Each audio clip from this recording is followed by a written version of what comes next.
Hoje nós vamos começar analisando um capítulo. Nós vamos começar dando só uma olhadinha em Ezequiel 8.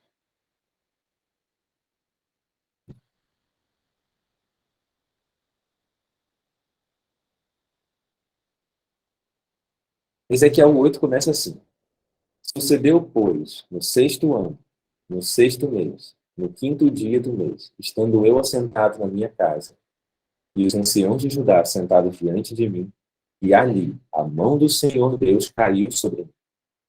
E olhei, e eis uma semelhança como um aspecto de fogo, desde o aspecto dos seus lombos e daí para baixo, era fogo, e dos seus lombos e daí para cima como um aspecto de um resplendor, como a cor de âmbar.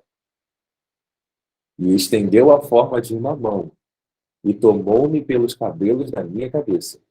E o Espírito me levantou entre a terra e o céu, e levou-me a Jerusalém em visões de Deus, até a entrada da porta do pátio de dentro, que olha para o norte, onde estava o assento da imagem dos ciúmes, que provoca ciúmes. E eis que a glória do Deus de Israel estava ali, conforme o aspecto que eu tinha visto no vale. E disse-me: Filho do homem, levanta agora os teus olhos para o caminho do norte. E levantei os meus olhos para o caminho do norte. E eis que ao norte da porta do altar estava esta imagem de ciúmes na entrada. E disse-me: Filho do homem, vês tu o que eles estão fazendo? As grandes abominações que a casa de Israel faz aqui, para que me afaste do meu santuário, mas ainda tornarás a ver maiores abominações. E levou-me à porta do átrio. Então olhei, e eis que havia um buraco na parede. E disse-me: Filho do homem, cava agora aquela parede. E cavei na parede. E eis que havia uma porta. Então me disse: Entra e vê as malignas abominações que eles fazem aqui. E entrei, e olhei, e eis que toda a forma de répteis e animais abomináveis, e de todos os ídolos da casa de Israel, estavam pintados na parede em todo o redor. E estavam em pé diante dele 70 homens dos anciãos da casa de Israel, e Jaazanias, filho de Safã, em pé, no meio deles. E cada um tinha na mão o seu incensário, e subia uma espessa nuvem de incenso. Então me disse: Viste, filho do homem, o que os anciãos da casa de Israel fazem nas trevas, cada um nas suas câmaras pintadas de imagem? Pois dizem: O Senhor não nos vê, o Senhor abandonou a terra. E disse-me ainda, e disse-me: Ainda tornarás a ver maiores abominações que estes fazem. E assim o capítulo vai seguindo. Assim vai seguindo. Abominação sobre abominação. Aí, finaliza o capítulo assim. Então me disse: Vês isto, filho do homem? Há, porventura, coisa mais leviana para a casa de Judá do que tais abominações que fazem aqui? Havendo enchido a terra de violência, tornam a irritar. E eis-lhes a chegar o ramo ao seu nariz. Por isso também eu os tratarei com furor. O meu olho não poupará, nem terei piedade. Ainda que me gritem aos ouvidos com grande voz, contudo não os ouvirei. Aqui a gente vê que na história do Israel, literal, povo escolhido de Deus, povo que havia recebido as revelações de Deus para compartilhar com o mundo. Ao invés de eles estarem buscando a face do Senhor, o reino de Deus e a sua justiça, para que as outras coisas que fossem necessárias ao cumprimento dessa vontade de Deus fosse alcançado, ao invés deles fazerem isso, eles estavam cometendo abominações, coisas que estavam afastando Deus do seu santuário. E note que a Bíblia também coloca a igreja de Deus como um santuário, como um templo de Deus. Então, no Israel espiritual, também abominações estão sendo feitas. Muitas delas muito bem escondidas, muito bem encobertas, assim como foi no Israel literal. Porque tinha uma parede, tinha um buraco na parede. Depois que ele cavou, ainda tinha uma porta. E só atrás da porta é que lá ele conseguiu ver as abominações. Então, sim, existem abominações entre o povo de Deus. E por que que eu falo isso? Pelos seus frutos os conhecereis. Quando o povo de Israel, literal, o povo, estava consagrado a Deus, estava em íntima união com Deus, nem Balaão conseguiu proferir uma maldição sobre ele. Porque era um povo que estava saindo, vencendo e para vencer. Mas esta não é a condição do nosso povo hoje. A condição do nosso povo hoje é a Laodiceia. E no texto que a gente viu ontem, deixa eu abrir ele aqui,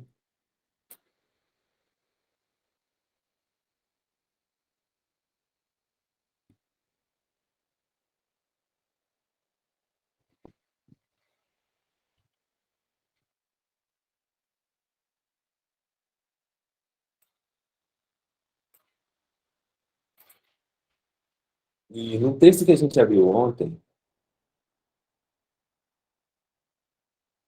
está escrito assim: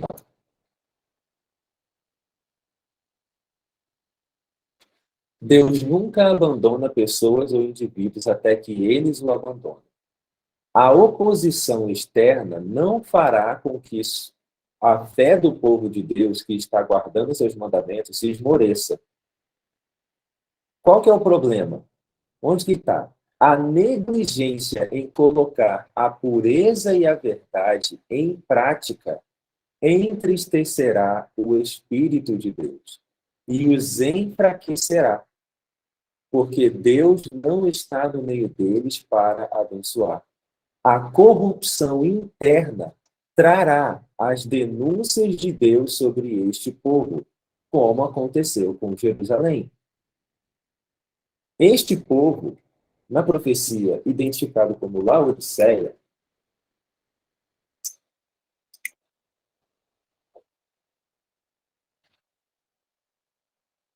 está recebendo denúncias da parte de Deus. És miserável, como dizes, rico sou e de nada tenho falta, e não sabes que é miserável, pobre e cego. Então, é uma igreja que está recebendo as denúncias de Deus. E por que isso está acontecendo? Porque está havendo corrupção interna. É isso que está sendo revelado aqui. Da mesma forma que quando, no povo de Israel, lá, quando aquele homem tinha um pecado escondido, tinha ídolos escondidos na tenda dele, aquilo impediu que todo o povo pudesse vencer. Da mesma forma, os ídolos que estão encobertos hoje, no meio do povo de Deus, e a profecia ali, em Ezequiel 9, dá atenção especial para as profecias, dá atenção especial para as abominações que estão sendo cometidas entre os anciões. Ó, então me disse: Viste, filho do homem, o que os anciãos da casa de Israel fazem nas trevas, cada um nas suas câmeras pintadas de imagem, pois dizem: O Senhor não nos vê, o Senhor abandonou a terra. E a gente viu que essa fala de que o Senhor abandonou a terra, o Senhor não vê, o Senhor não fará bem nem mal, ela vai aparecendo em diferentes pontos da profecia, mostrando que essas diferentes partes onde esses termos, essas ideias aparecem, essas diferentes partes estão entrelaçadas, interligadas, uma lançando luz sobre a outra. E a chave para entender essa questão na Bíblia é ir sobrepondo essas diferentes camadas da profecia.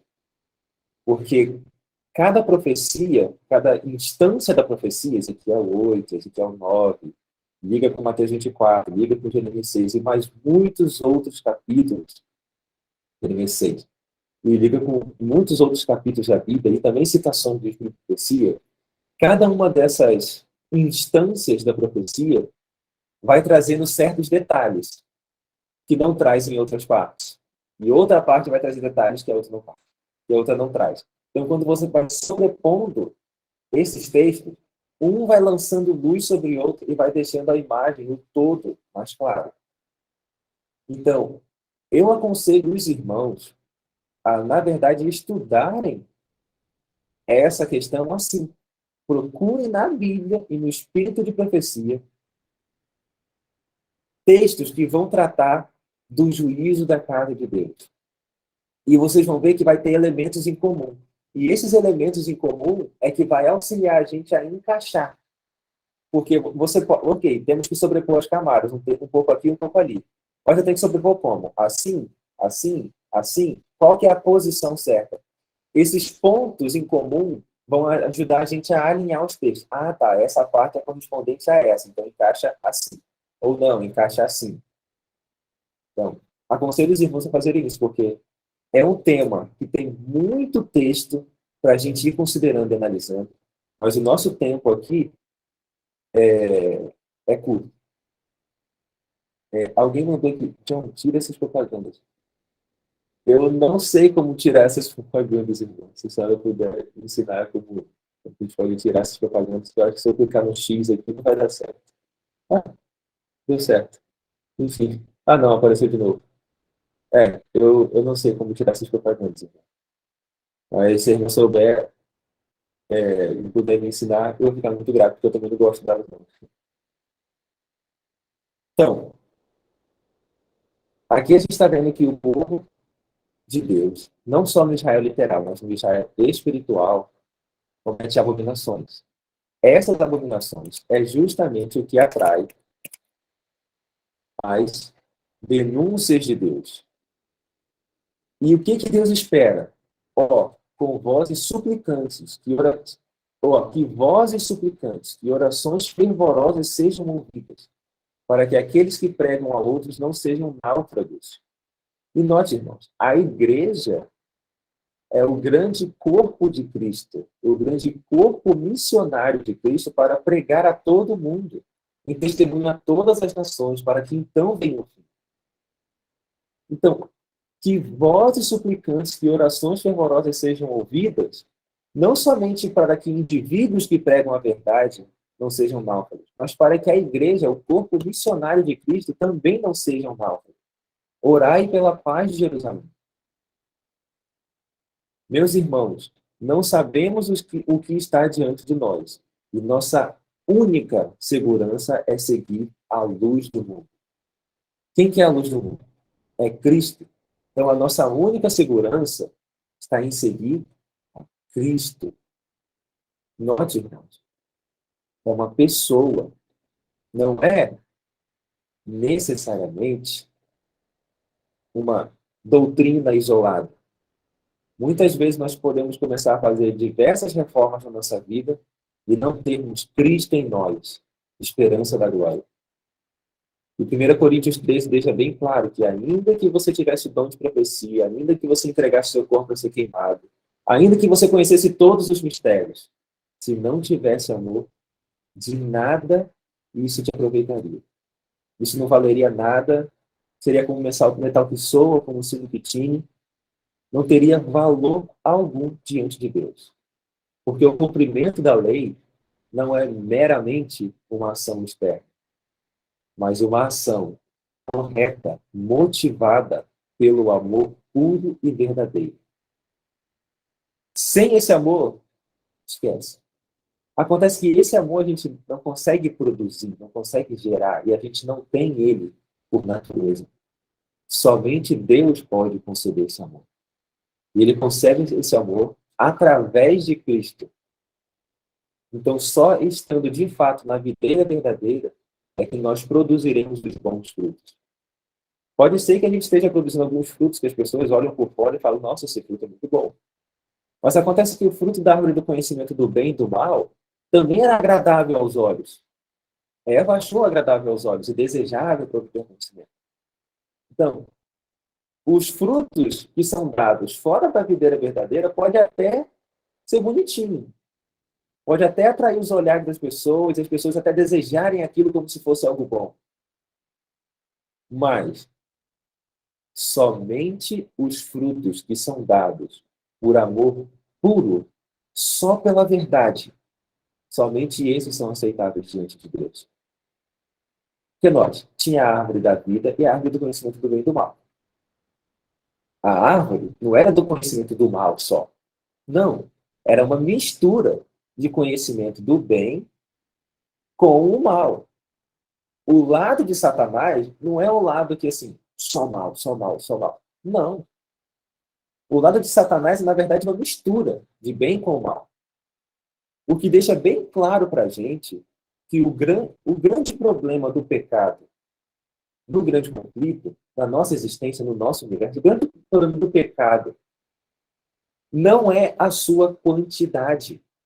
O grande problema do pecado é a sua presença. Esse é o grande problema do pecado.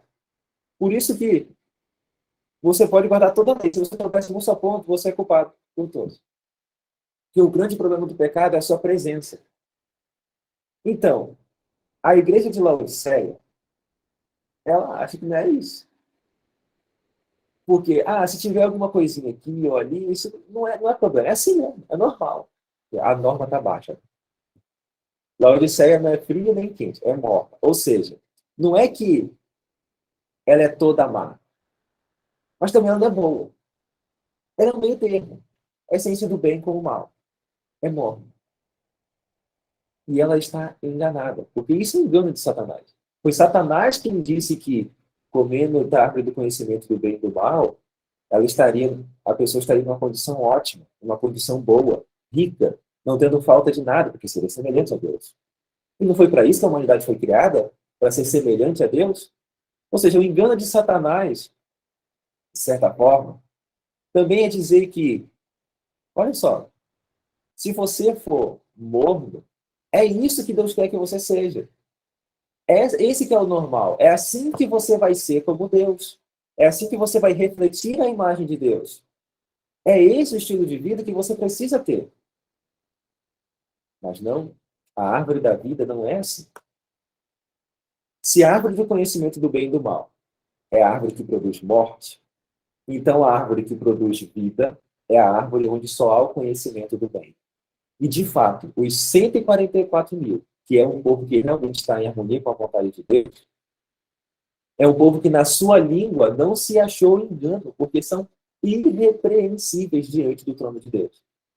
Ou seja, não é bem com o mal, é só o bem. E é isso que Deus deseja do seu povo. Mas não é isso que está acontecendo. E se o povo de Deus, hoje, insistir em seguir esse caminho, não se arrepender, ficar obstinadamente nesse caminho, o que vai acontecer? Semelhante ao que aconteceu com Israel literal. E é isso que a gente vai ver agora. Passando para Ezequiel 9, nós lemos.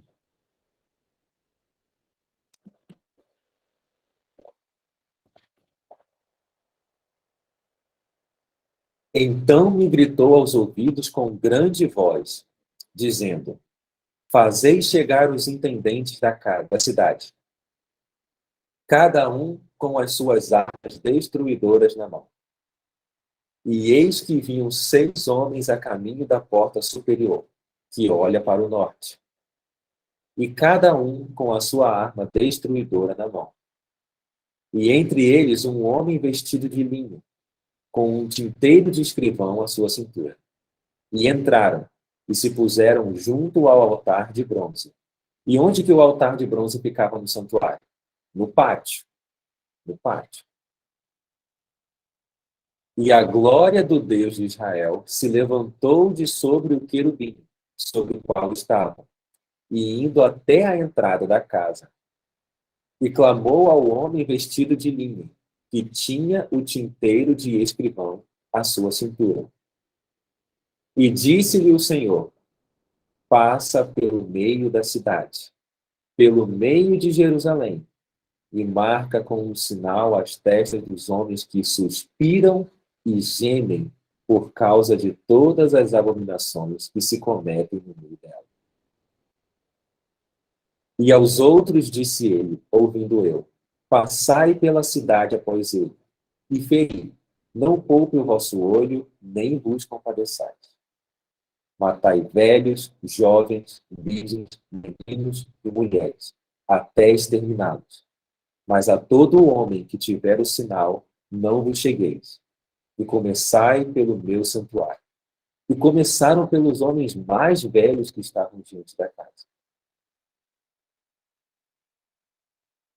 Essa situação foi ilustrada para mim no sonho da seguinte maneira. Aqueles homens de terra eram esses homens com as armas destruidoras.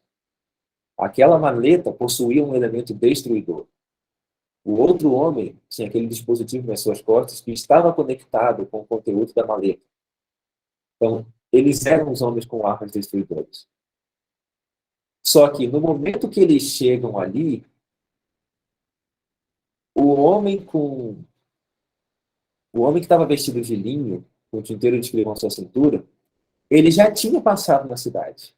Por quê? Porque isso não é registrado no sonho. E depois que tudo acontece, quando aquela glória vem na minha direção, e por um momento ela dá uma pequena pausa diante de mim, assim, a sensação clara que eu tive é como se ela estivesse se voltando para mim e me identificando. É como se ela estivesse checando se eu possuía o selo. E uma vez que ela constatou que eu possuía o selo, ela me envolveu. Ela veio na minha direção e me envolveu. E por que eu acredito que Deus colocou esse elemento no sonho? Não porque eu sou melhor do que alguém, de forma alguma. É porque a voz que falou ao meu ouvido, depois que eu acordei do sonho, né? Falou, persevere no caminho. Né? Então, quem é o caminho? Jesus é o caminho, a verdade e a vida.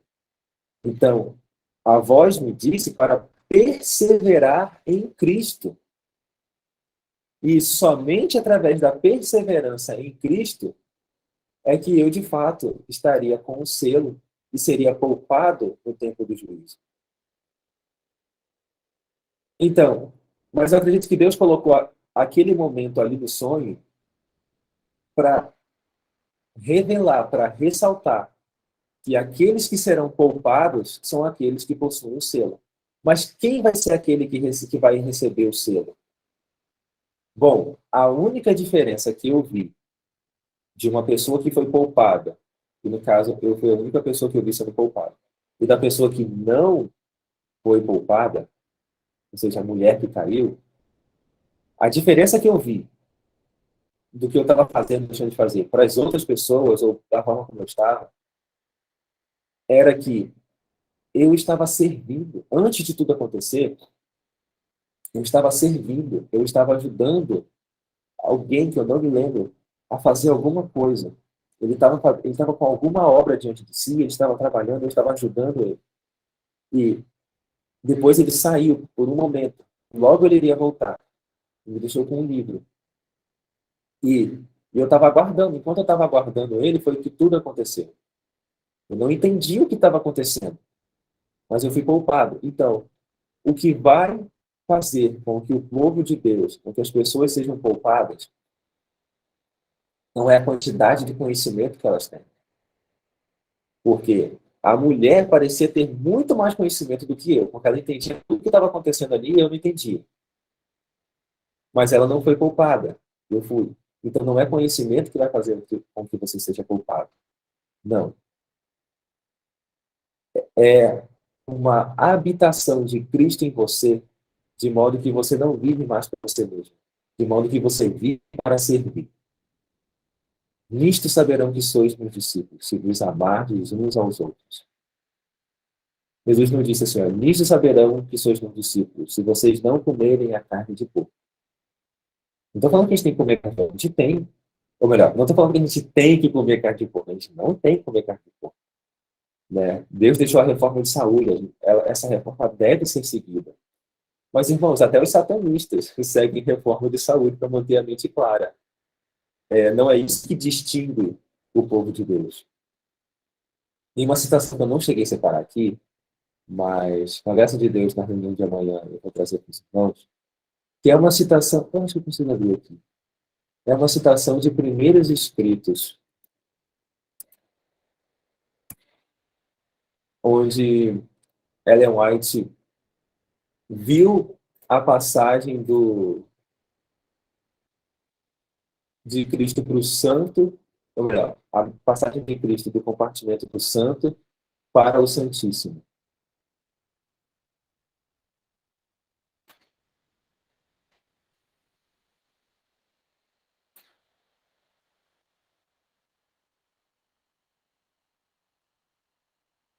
Sim, nesse capítulo aqui.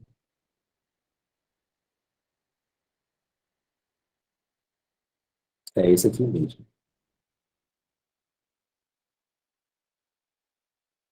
Aqui, ó. Aqui é separado em dois grupos de povo.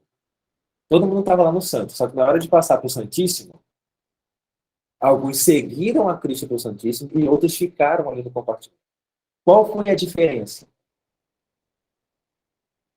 Voltei-me para ver o grupo que estava ainda curvado perante o trono. Eles não sabiam que Jesus o havia deixado.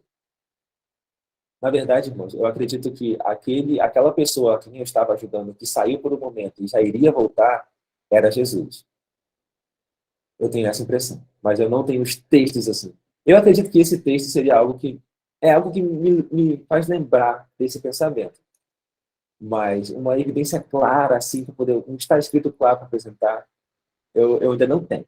Mas eu tenho a forte impressão de que era Cristo. Até porque aquele que realmente tem a obra, e que faz a obra, do qual nós somos os auxiliadores, os co-participantes, os auxiliares, né? É Cristo, não tem outro. Voltei-me para ver o grupo que estava ainda curvado perante o trono. Eles não sabiam que Jesus o havia deixado. Satanás parecia estar junto ao trono, procurando conduzir a obra de Deus. Então, deixa eu só situar um pouco aqui para os irmãos, provavelmente alguém não leu essa citação ainda, só para entender, né, o que está acontecendo aqui. Ó, fim de 2320. Vi um trono e assentados nele estavam o Pai e o Filho. Isso daqui é no compartimento do santo. Contemplei o semblante de Jesus e admirei sua adorável pessoa. Não pude contemplar a pessoa do Pai, pois uma nuvem de gloriosa luz o cobria. Perguntei a Jesus se o Pai tinha a forma dele. Jesus disse que sim, mas eu não poderia contemplá-lo, pois disse: se uma vez contemplares a glória de sua pessoa, deixarás de existir. Perante o trono vi o povo do advento, a igreja e o mundo. Vi dois grupos, um curvado perante o trono, profundamente interessado, enquanto o outro permanecia indiferente e descuidado. E assim, irmãos, estava lá no sonho. Tinham pessoas que, enquanto estava acontecendo as coisas ali, estavam profundamente interessadas. O que eu vi foi eu e a outra mulher. Mas os outros estavam indiferentes e descuidados. Eles estavam seguindo, conversando, interagindo um com o outro, de forma que era como se nada tivesse acontecido. Os que estavam dobrados perante o trono ofereciam suas orações e olhavam para Jesus. Olha o segredo aqui. Olhar para Jesus, o autor e consumador da nossa fé. Não ficar olhando para os irmãos, caçando erro aqui e ali. Não ficar olhando para si mesmo, vendo, olha, como eu sou fraco, como eu sou dissemelhante de Cristo e tal. Não é daí que vem força. Não é daí que vem força. A força vem em olhar para Jesus. Então, Jesus olhava para seu pai e parecia estar pleiteando com ele. E, de fato, a gente está nesse tipo de situação. Porque lá em Apocalipse 7, deixa eu abrir aqui rapidinho.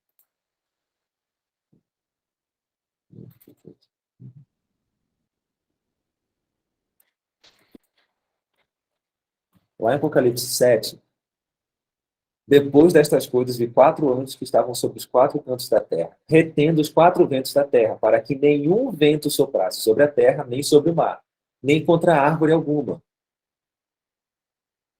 E voltando para o ponto que é mais relevante, porque os irmãos conhecem esse texto. Então, voltando para o ponto que mais interessa para o estudo agora, não danifiqueis a terra, nem o mar, nem as árvores, até que hajamos selados nas suas testas os servos do nosso Deus.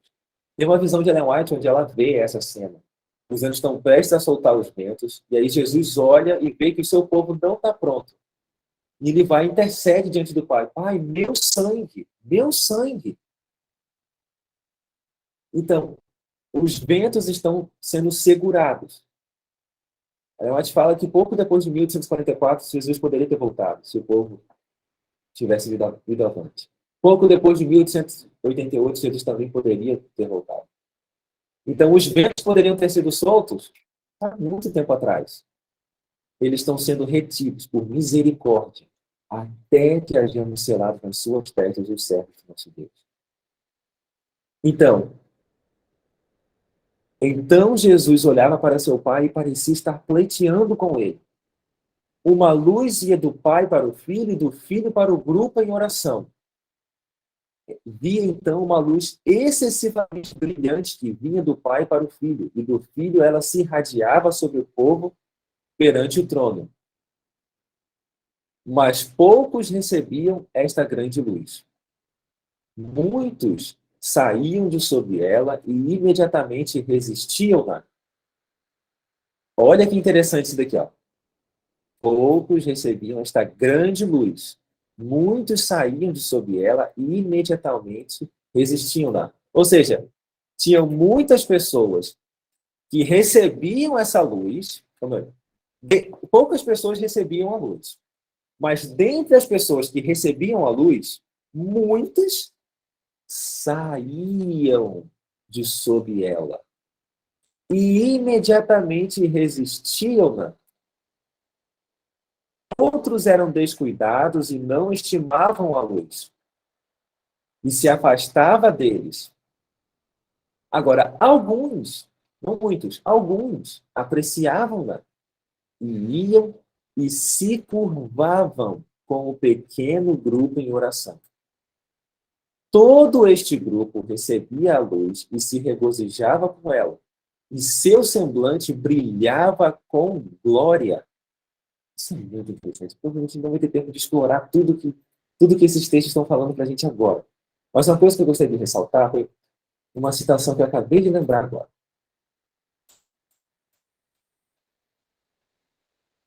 Ela fala assim, a mensagem do terceiro anjo não será cumprida.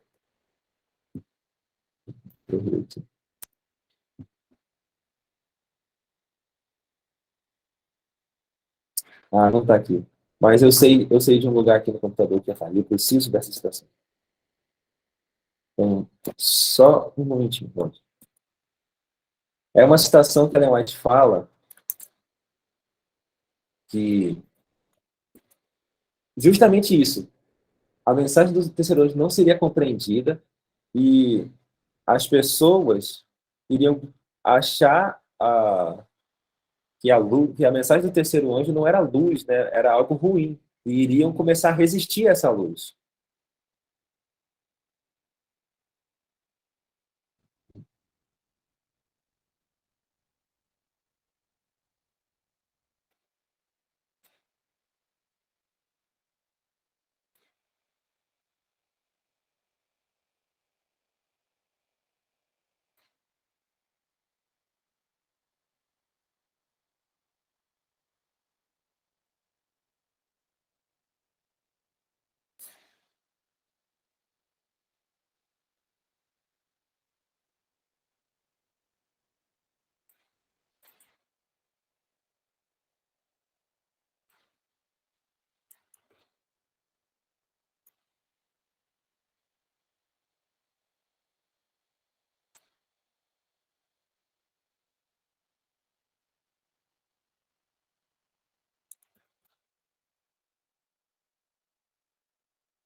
Isso daqui, irmãos, são outros textos que a gente não vai conseguir superar hoje. Mas são outros textos que todos estão relacionados com essa temática do sonho.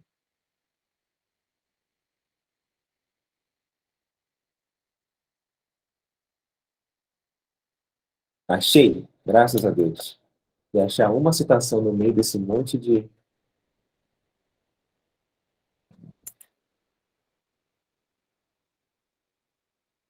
Ali.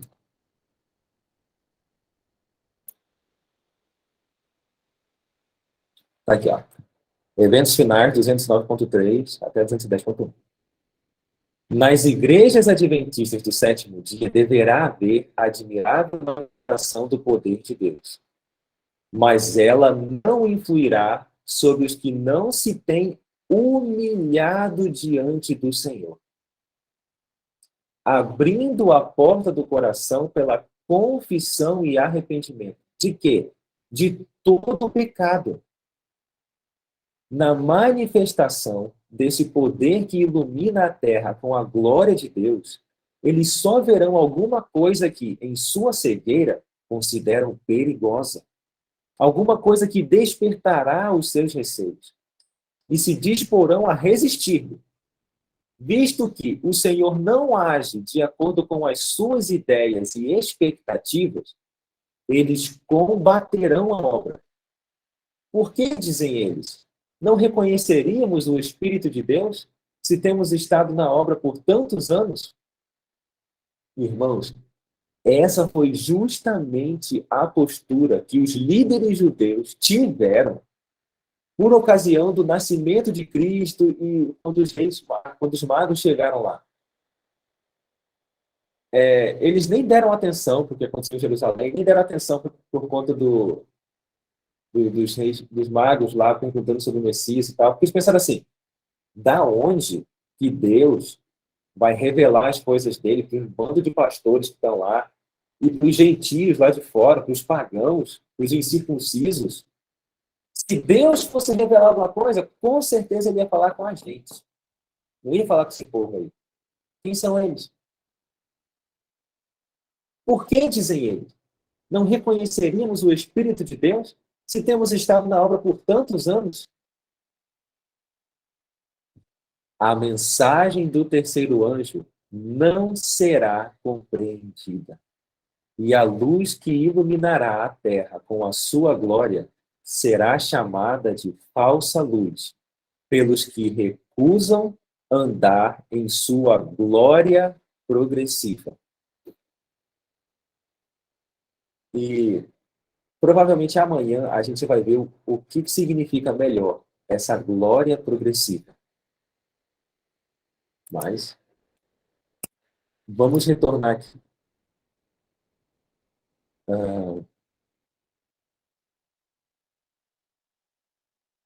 Então, muitos povos recebiam essa grande luz, muitos saíam de sob ela e imediatamente resistiam, né? Igual estava acontecendo. Ou seja, esse texto aqui está ou não está relacionado com a mensagem dos nossos dias, com a mensagem do terceiro ano? Com certeza está. Não era só para o tempo de Ellen White isso daqui.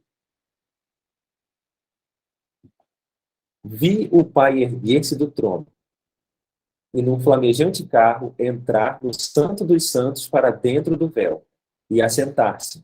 Ou seja, estava no Santo e foi para o Santo dos Santos. Então Jesus se levantou do trono e a maior parte dos que estavam curvados ergueram-se com ele. Não vi um raio de luz sequer passar de Jesus para a multidão descuidada depois que ele se levantou. E eles foram deixados em completas trevas. Os que se levantaram quando Jesus o fez, conservaram os olhos fixos nele, ao deixarem o trono para levá-los para fora, a uma pequena distância. Então ele ergueu o seu braço direito, e ouvimos-lo dizer com sua amorável voz: Esperai aqui, semelhante à pessoa a quem eu estava auxiliando. Esperai aqui. Vou a meu Pai para receber o reino. Guardai os vossos vestidos sem mancha. Então, naquela ocasião do sonho, todos esses eventos aqui anteriores já haviam acontecido. A gente estava nesse período aqui, no período que as pessoas que estavam ali deveriam guardar os vestidos sem mancha. E em breve voltarei das bodas e vos receberei para mim mesmo. Então, um carro de nuvens, como rodas, como flama de fogo, circundado por anjos, veio para onde estava Jesus. Ele entrou no carro e foi levado para o Santíssimo, onde o Pai se sentava. Então contemplei a Jesus, o grande sumo sacerdote, de pé perante o Pai. Na extremidade inferior de suas vestes, uma campainha e uma romã, uma campainha e uma romã. Os que se levantaram com Jesus enviavam sua fé a ele no Santíssimo e oravam: Meu Pai, dá-nos o teu Espírito. Então Jesus assoprava sobre eles o Espírito Santo. E da mesma forma, logo depois desses eventos no sonho ali, né, que veio usando com os investidores e tal, a próxima coisa que acontece é aquela glória vindo, que a voz me disse que era o Espírito Santo. Agora, olha a diferença do verdadeiro Espírito Santo para o falso Espírito Santo. Porque ali, depois, o outro povo que ficou vai clamar pelo Espírito Santo também. Ó, o verdadeiro. Neste sopro havia luz, poder e muito amor, gozo e paz. Ó. Voltei-me para ver o grupo que estava ainda curvado perante o trono. Eles não sabiam que Jesus o havia deixado. Eles estavam descuidosos e indiferentes. Satanás parecia estar junto ao trono, procurando conduzir a obra de Deus. Vi-os erguer os olhos para o trono e orar. Pai, dá-nos o teu Espírito. Satanás inspirava-lhes uma influência malévola. Nela havia luz e muito poder, mas não suave amor, gozo e paz. Aí está a diferença. Satanás vai vir em nossos dias com luz e poder.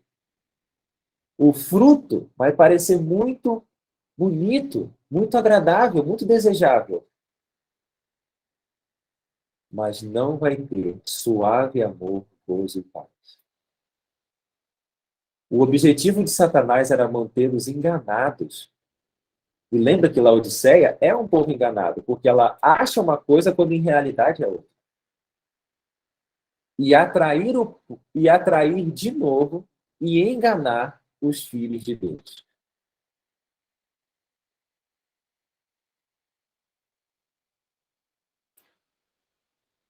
Então, irmãos, a menos que nós não estejamos em humildade, como é descrito aqui, ó, passa pelo meio da cidade, pelo meio de Jerusalém, e marca com um sinal as testas dos homens que suspiram e gemem por causa de todas as abominações que se cometem no meio dela. O povo que vai ser selado, nesse momento que está descrito aqui, é um povo que está em Jerusalém.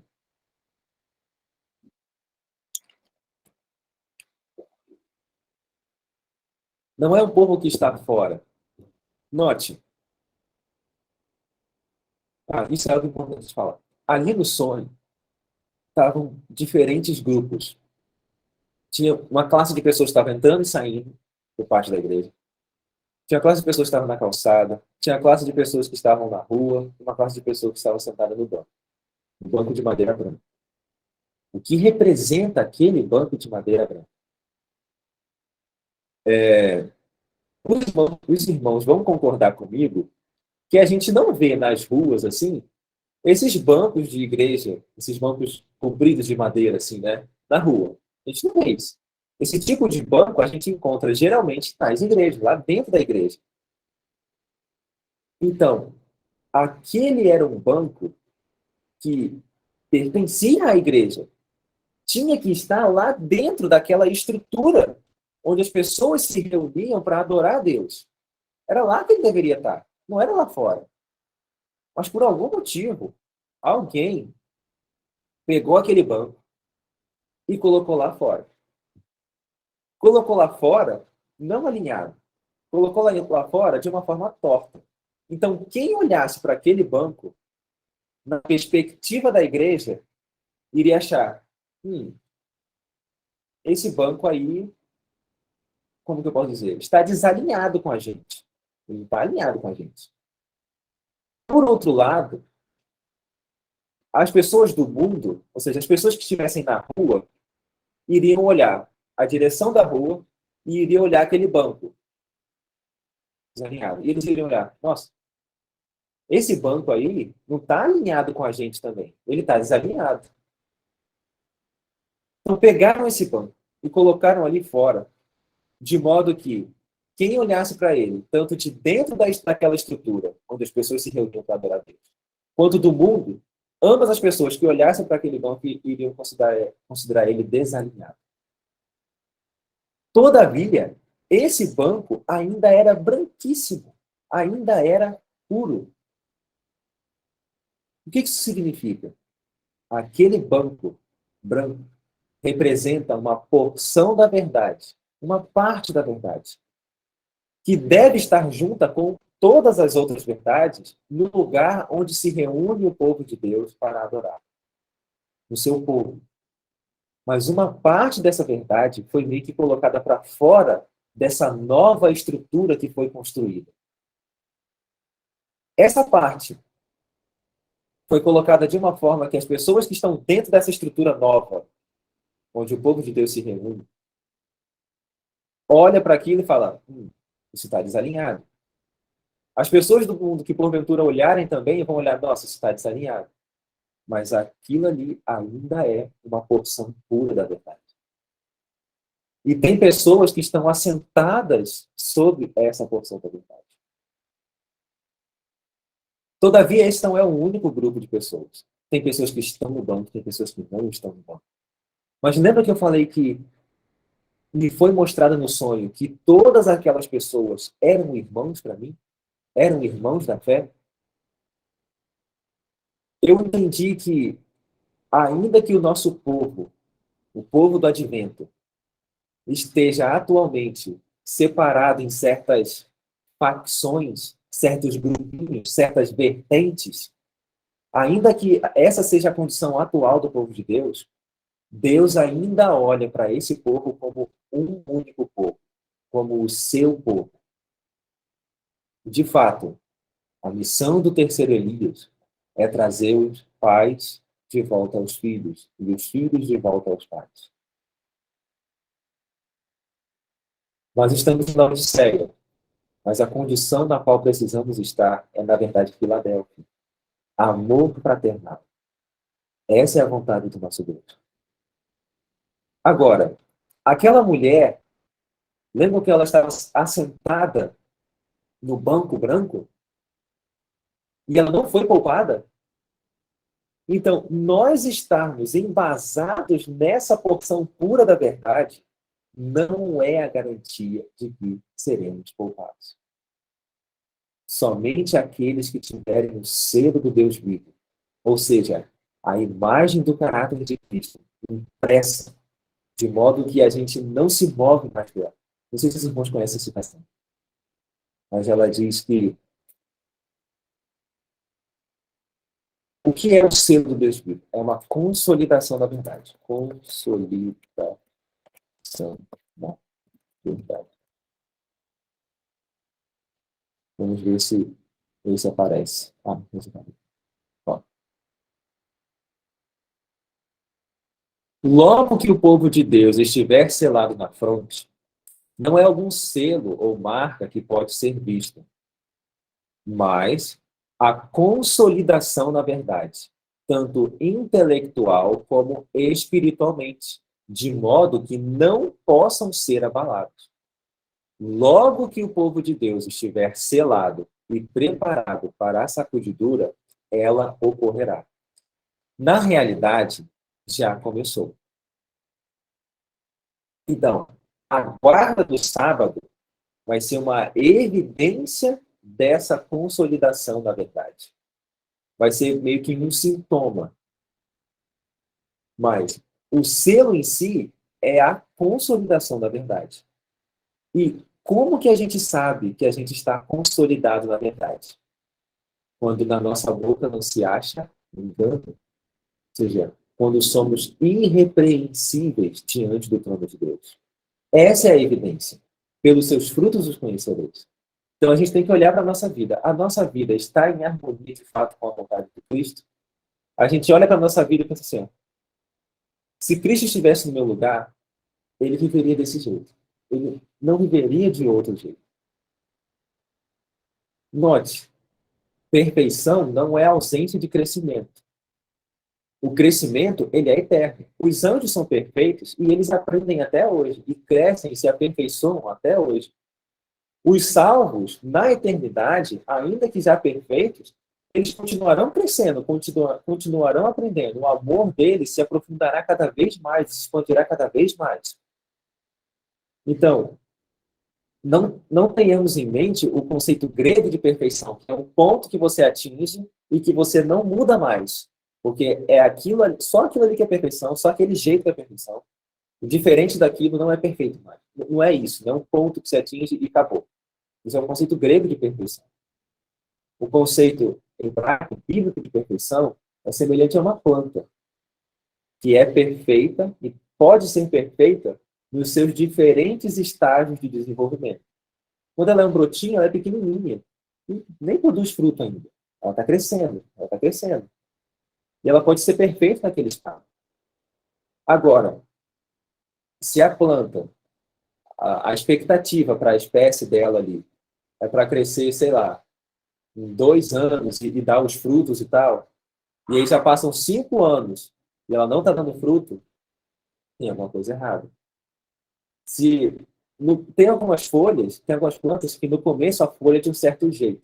Igual aqui na fazenda, a gente planta mamona para ter matéria orgânica para colocar nas outras plantas e utilizar outras formas também. Quando você planta a mamona, no começo a folha dela é redondinha. Depois, a folha dela assume outras formas, bem diferentes. Né? E nem parece que é a mesma planta, mas faz parte do processo de desenvolvimento dela. Agora, se ela tivesse grande e com folha redonda, isso aí seria estranho. Não seria uma planta perfeita, seria uma anomalia. Da mesma forma, nos diferentes estágios da vida cristã, é possível para nós, em Cristo, sermos perfeitos. E é isso que o Senhor espera de nós.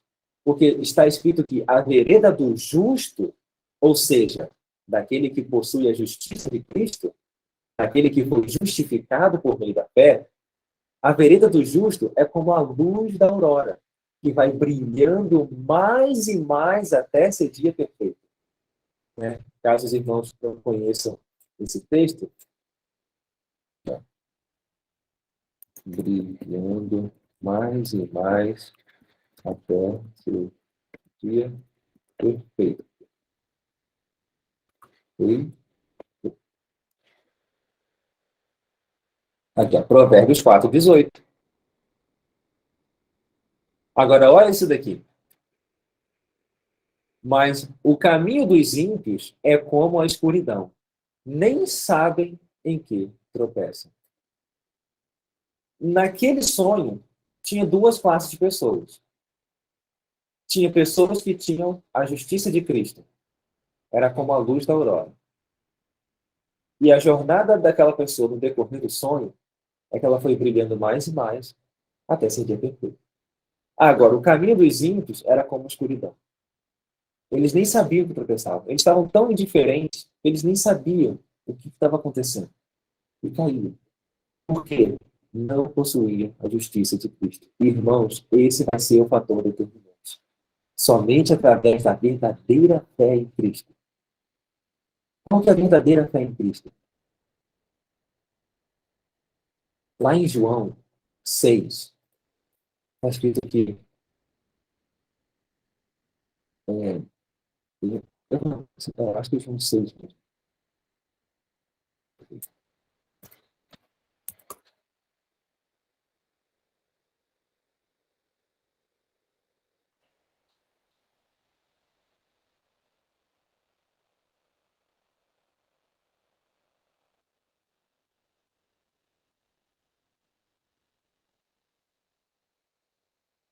Porquanto a vontade daquele que me enviou é esta, que todo aquele que vê o Filho e crê nele tenha a vida eterna. E eu o ressuscitarei no último dia. Olha qual que é o ponto determinante. Jesus não está falando aqui que o ponto determinante vai ser, olha, gente, vocês têm que procurar as reformas, fazer isso e tal, não sei o quê. Seu foco tem que estar nisso. Não é isso que Jesus disse. Que todo aquele que vê o Filho, contemplar o Filho de Deus, quando eu for levantado da terra, todos atrairei a mim. Então, muitas vezes, nós não nos sentimos muito atraídos para as coisas espirituais, para o caráter de Cristo, o verdadeiro caráter de Cristo. O verdadeiro caráter de Cristo é o caráter daquele tipo de pessoa que está desesperada para ajudar o seu próximo, desesperada para salvar o seu próximo. Não é aquela pessoa que está desesperada, meu pai, eu não posso morrer, eu tenho que estar vivo, eu tenho que fazer as coisas, porque senão eu vou queimar no lago de fogo e tal. Isso não é o coração de alguém que tem a paz de Deus. Não é esse o caráter de Deus. Jesus não se importava com a sua própria vida. Jesus se importava com a vida das pessoas que estavam prestes a perecer. E ele vivia para salvar essas pessoas. E até hoje ele vive para interceder por elas. Vive para interceder por cada um de nós. Esse é o verdadeiro caráter do Filho de Deus. Amor abnegado. Disposto a abrir mão da sua própria vida para que os outros vivam. Então, que todo aquele que vê o Filho e crê nele tenha a vida eterna. E eu o ressuscitarei no último dia. O que Jesus está falando? É o seguinte, gente. Concentra nisso daqui. Se você concentrar nisso daqui, esse resto aqui eu dou conta. O querer e o efetuar, eu vou operar. Não vai vir de você, vai vir de mim. Então, irmãos, a salvação ela é muito mais simples do que muitas vezes nós queremos pensar que é. Precisamos contemplar o Filho de Deus e crer nele. É simples. É infantil. É infantil. Porque das criancinhas é que é o reino dos céus.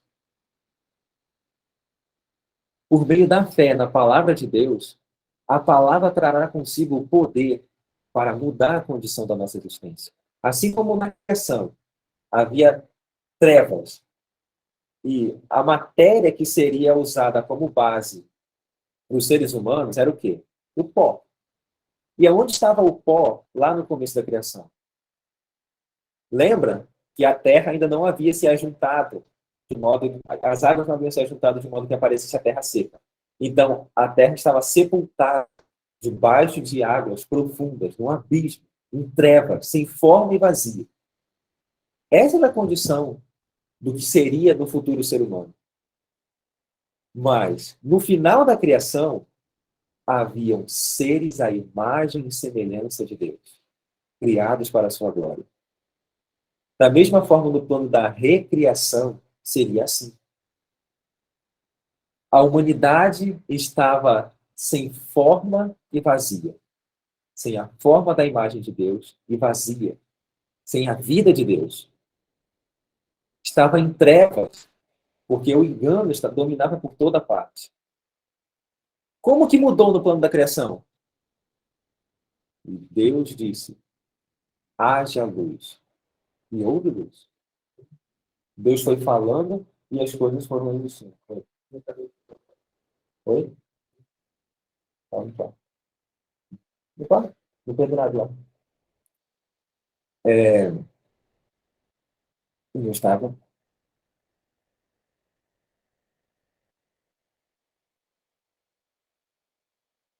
Da mesma forma como foi no plano da criação, é no plano da redenção. Assim como pela palavra, todas as coisas foram mudando, de modo que o plano de Deus foi se cumprindo, assim também é no plano da redenção. Porque João 1 começa falando que no princípio era o verbo, e o verbo era Deus. Ele estava no princípio com Deus. Todas as coisas foram feitas por ele. E sem ele, nada do que foi feito se fez. Nele estava a vida, e a vida era a luz dos homens. E a luz resplandece nas trevas. E lá no verso 14 vai falar, e o verbo se fez carne e habitou entre nós. A palavra de Deus alcançou a nossa carne, de modo que por meio do poder dessa, através do poder dessa palavra, a imagem de Deus seja restaurada em nós. Então, esse é o segredo. É isso que vai determinar aqueles que terão a imagem de Deus restaurada em si. O caráter de Deus vai ser estabelecido ali de uma forma que não se move. Ou seja, estaremos consolidados de fato na verdade. E assim receberemos o selo. Recebendo o selo, nós poderemos ser poupados no dia do juízo. Então,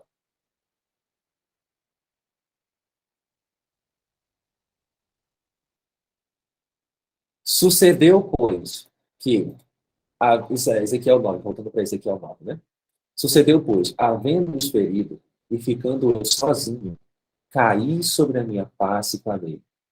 Ah, Senhor Deus, dar-se-á o caso que destrua todo o restante de Israel, derramando a tua indignação sobre Jerusalém? Irmãos, momentos terrivelmente solenes estão para acontecer diante de nós. Eu não sei como será isso na vida real, mas na forma como aquilo aconteceu no sonho, foi muito impactante. Muito impactante de verdade.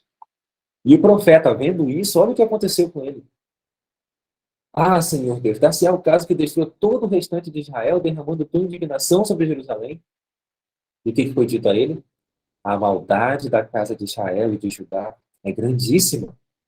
E a terra se encheu de sangue, e a cidade se encheu de perversidade, porque dizem: o Senhor abandonou a terra, e o Senhor não vê. Pois também, quanto a mim, não poupará o meu olho, nem me compadecerei. Sobre a cabeça deles farei recair o seu caminho. Eis que o homem que estava vestido de linho, a cuja cintura estava o tinteiro, tornou com a resposta, dizendo: fiz como me mandaste.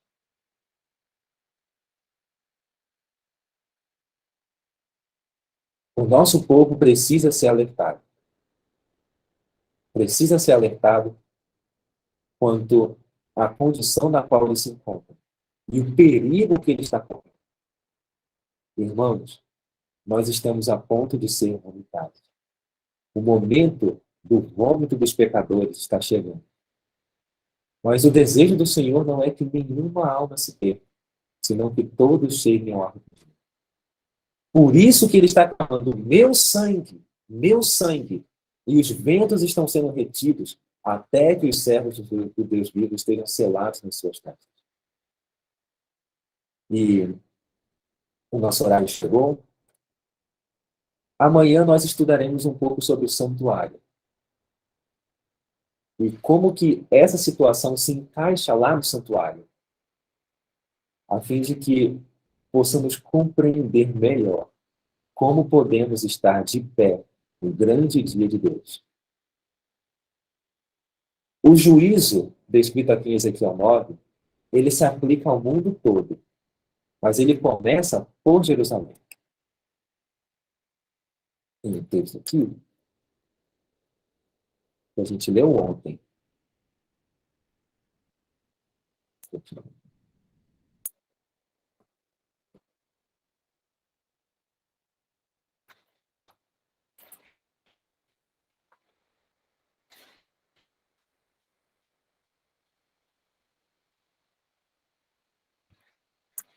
Eu aconselho aos irmãos a lerem esse capítulo, Testemunhos para a Igreja, volume 5,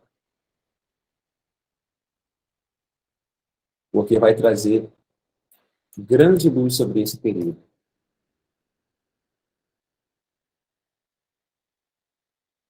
Nós, obviamente, não vamos ler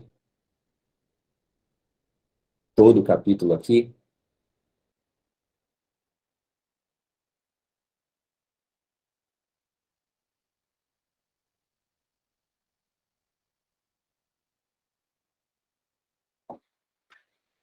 nenhuma superioridade de classe, dignidade ou sabedoria humana, nenhuma posição no serviço sagrado.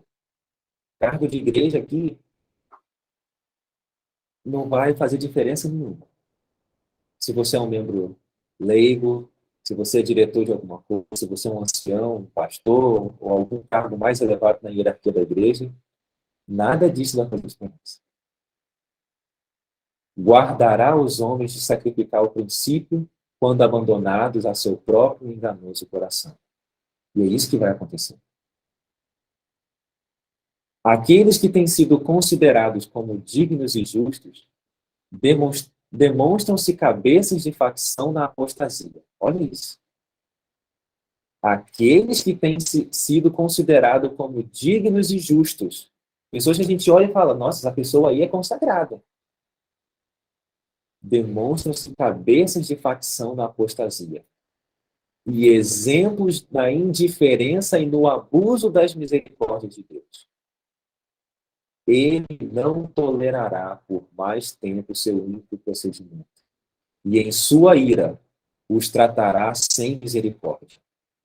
É com relutância que o Senhor retira sua presença daqueles que foram abençoados com grande luz e experimentaram o poder da palavra em ministrar aos outros.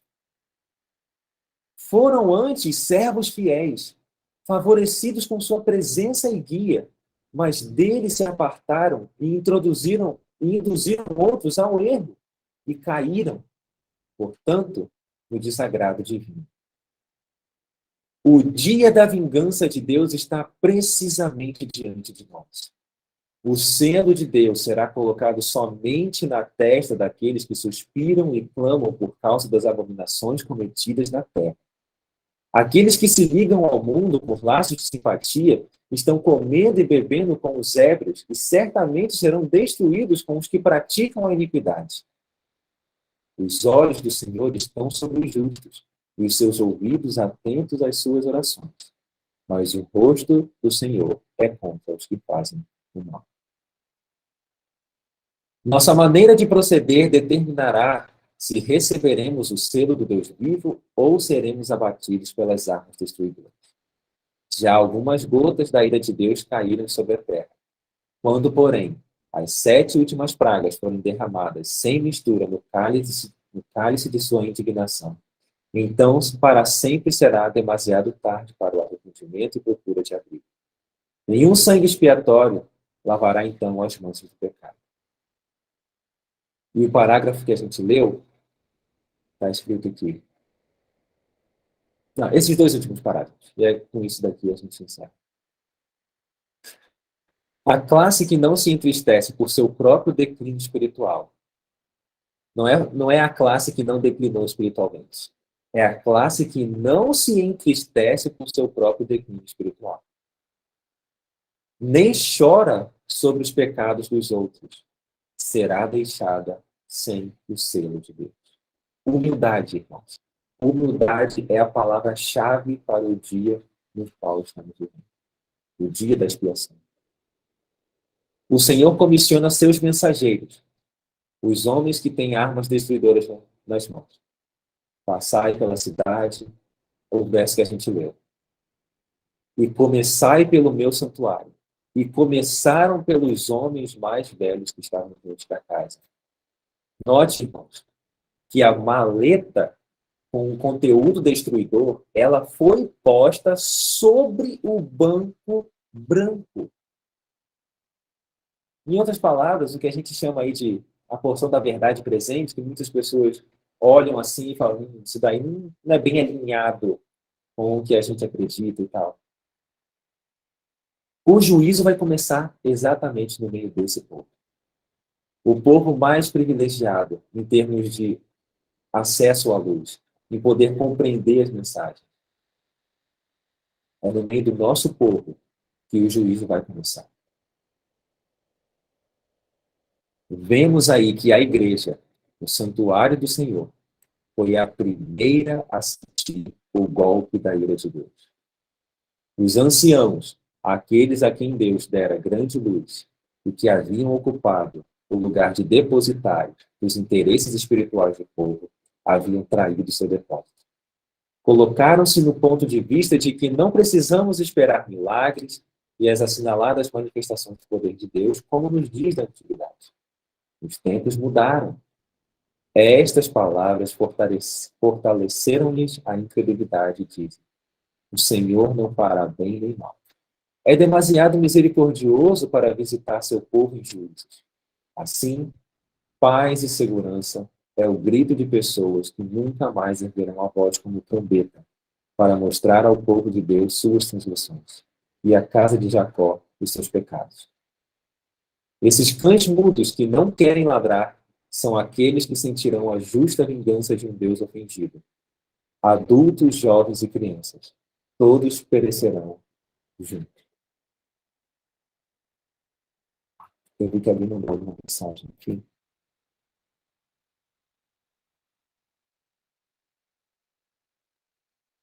O capítulo que a gente está lendo aqui, do Testemunhos para a Igreja, volume 5, é o capítulo 23, que tem o título O Selo de Deus. Aconselho os irmãos a lerem esse capítulo 23, O Selo de Deus. O juízo ele tem uma sequência para acontecer, né? Assim como a pregação.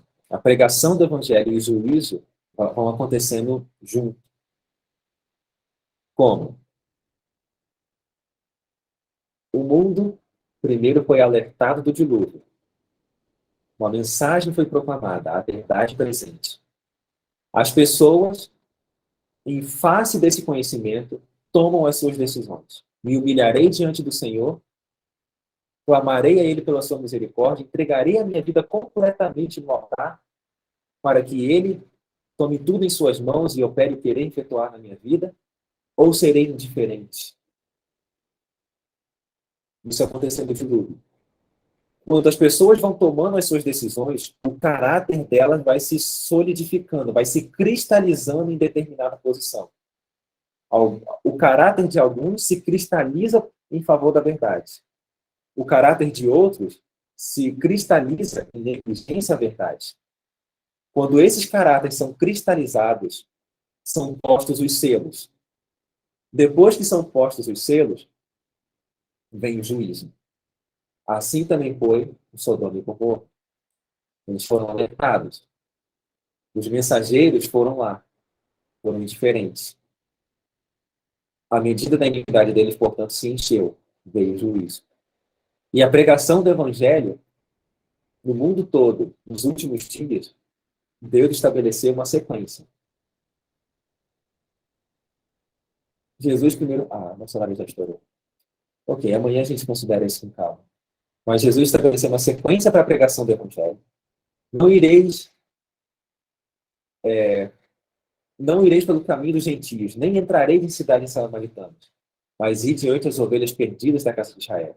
Quando ele comissionou o Espírito Santo, ele falou: não saiam de Jerusalém até receberem o Espírito Santo. E depois ele falou: vocês vão ser minhas testemunhas na Judéia, Samaria, e depois até os confins da terra. Então tem uma sequência. Então, conforme as pessoas da Judéia forem recebendo essa pregação da verdade, a mensagem do terceiro anjo, elas vão se posicionando em favor ou contra. O caráter vai se cristalizando e elas vão recebendo selo. E aí vai acontecer uma sacudidura no meio do povo de Deus. O trigo separado da palha. O Espírito Santo vai ser derramado sobre o trigo. E a igreja vai sair gloriosa, vencendo e para vencer, para concluir a pregação do evangelho ao mundo todo. Vai ter uma situação que não cheguei a ver aqui, nosso horário já estudou, fala que ao passo que a porta está fechada para aqueles que não querem entrar, ainda está aberta para aqueles que vão ouvir a verdade pela primeira vez. E aí a mensagem vai ser levada para elas. E várias pessoas vão tomar sua posição em favor da verdade e vão preencher os espaços que ficaram vagos por conta da sacudidura. Até que chega aquele ponto que a Ellen White viu em visão, que se completa o número dos 144 mil. Então, a porta da graça se fecha. Deus sai do santuário como intercessor, sai do Santíssimo como intercessor, e os primeiros a sentirem os golpes da ira de Deus vão ser aqueles da igreja, porque eles foram o primeiro a tomar essa decisão, entendeu? É tipo uma fila. Então, o juízo começa sobre a casa de Deus. E Ellen White fala que o juízo investigativo vem acontecendo com relação aos mortos. Quão breve, a gente não sabe quando vai passar para os vivos. E quando passar para os vivos, começa pela igreja de Deus. Então, sabendo dessas coisas, irmãos, que postura nós não devemos ter? Nós que vivemos nos últimos dias. Nós pregamos muito sobre vitória sobre o pecado, e é tão bonitinho, né? É tão bonitinho falar na teoria ali a vitória sobre o pecado. Mas, irmãos, se a gente honrar com os lábios, mas o coração está longe de Deus, não vai adiantar nada. Muitas vezes a gente fala sobre vitória sobre o pecado como se fosse algo no futuro, sabe? Distante. Me desculpe, irmãos, eu sei que o horário está estourado, mas eu não posso deixar de ler esse texto. Que é 1 João.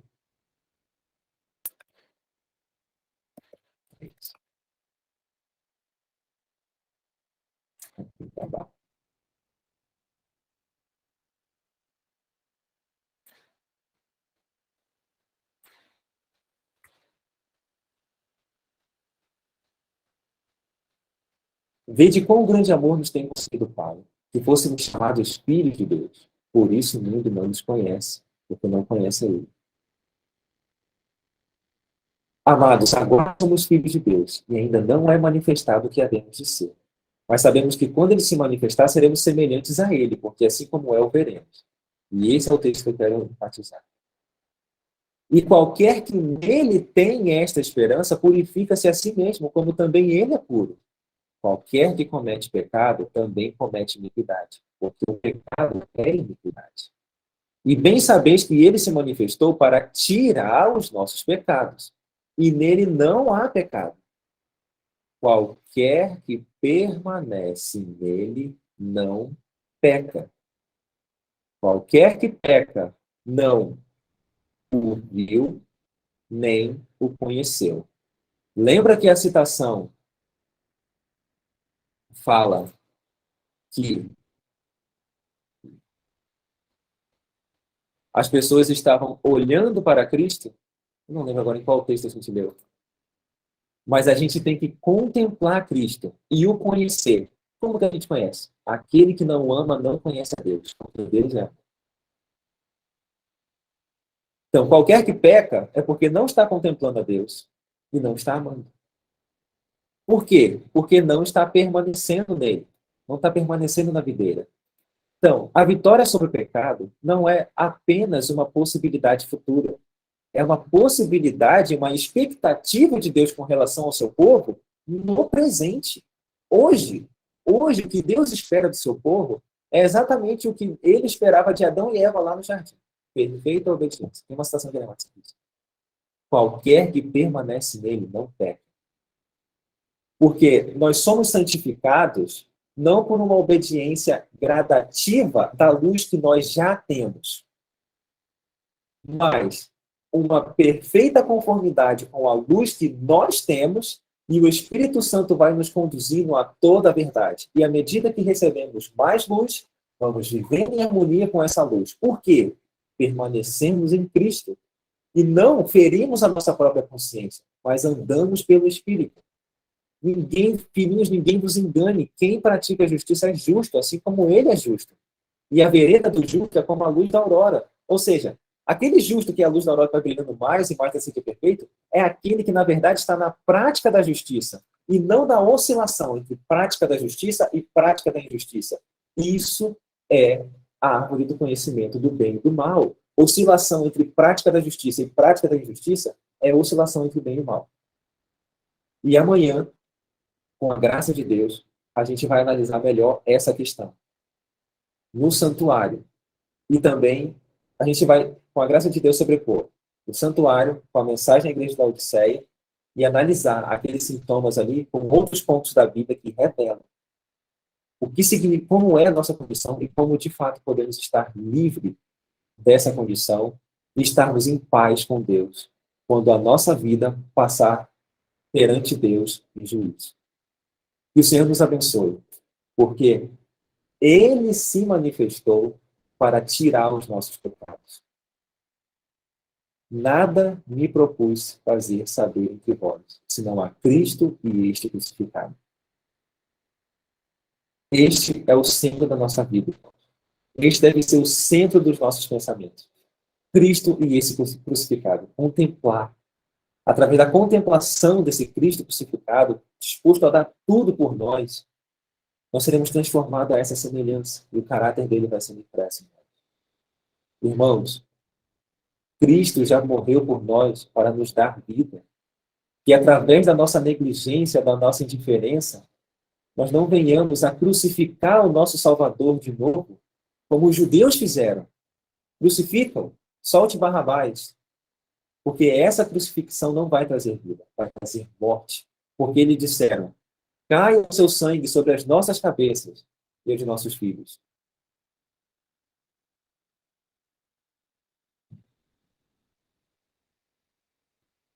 Irmãos, não crucifiquemos o nosso Salvador de novo, porque ele já morreu por nós uma vez por todas para tirar os nossos pecados. Vamos nos apegar à cruz de Cristo, irmãos. É dali que vem a nossa força e o nosso poder.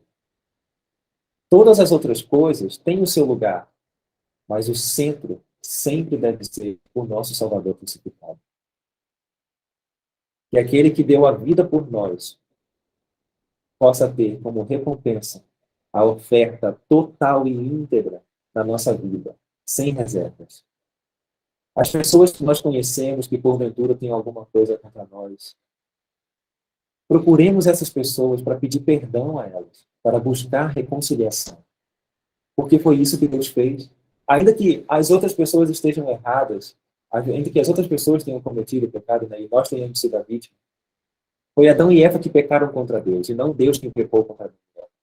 Mas foi Deus quem foi ao encontro de Adão e Eva para buscar reconciliação. Estejamos em paz uns com os outros. Deus deseja um povo unido. Nós estamos muito divididos, irmãos. E um reino dividido não subsistirá. Vamos nos unir em amor e em verdade. Se todos nós procurarmos a humildade buscando a Cristo, se todo mundo estiver seguindo para um centro de encontro, naturalmente estaremos sendo atraídos uns aos outros. Se todos nós buscarmos em humildade, Senhor, quais são os defeitos de caráter, quais são os pecados acariciados que estão escondidos, que talvez eu não tenha consciência.